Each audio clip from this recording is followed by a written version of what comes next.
हम रिंकू चौधरी समस्त मिथिलावासी के प्रणाम करै छी, गोर लगै छी। हम एगो शिव विवाह के महेशवाणी गाबऽ जा रहल छी। आशा करै छी अहाँ सबके नीक लागत। तऽ सुनल जाओ सुंदर सन महेशवाणी। हम नहीं शिव सो गौरी बियाहब, हम नहीं शिव सो गौरी बियाहब, मोर गौरी रहती कुमारी गे माई, मोर गौरी रहती कुमारी गे माई।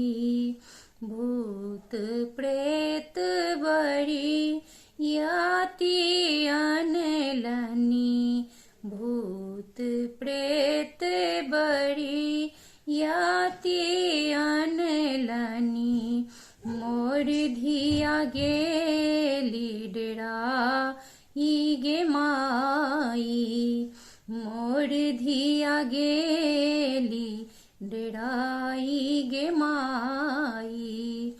गालो चोकटल केसो पाकल, गालो चोकटल केसो पाकल, पैरों में फाटल बेमाई गे माई, पैरों में फाटल बेमाई गे माई।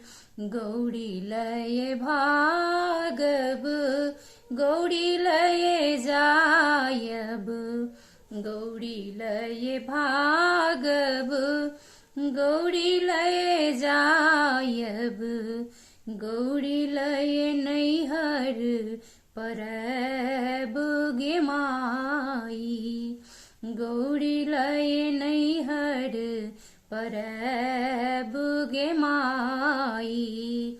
भनहि विद्यापति सुनु हे मनाइनी, भनहि विद्यापति सुनु हे मनाइनी, इहो थी का त्रिभुवन नाथ गे माई, इहो थी का त्रिभुवन नाथ गे माई।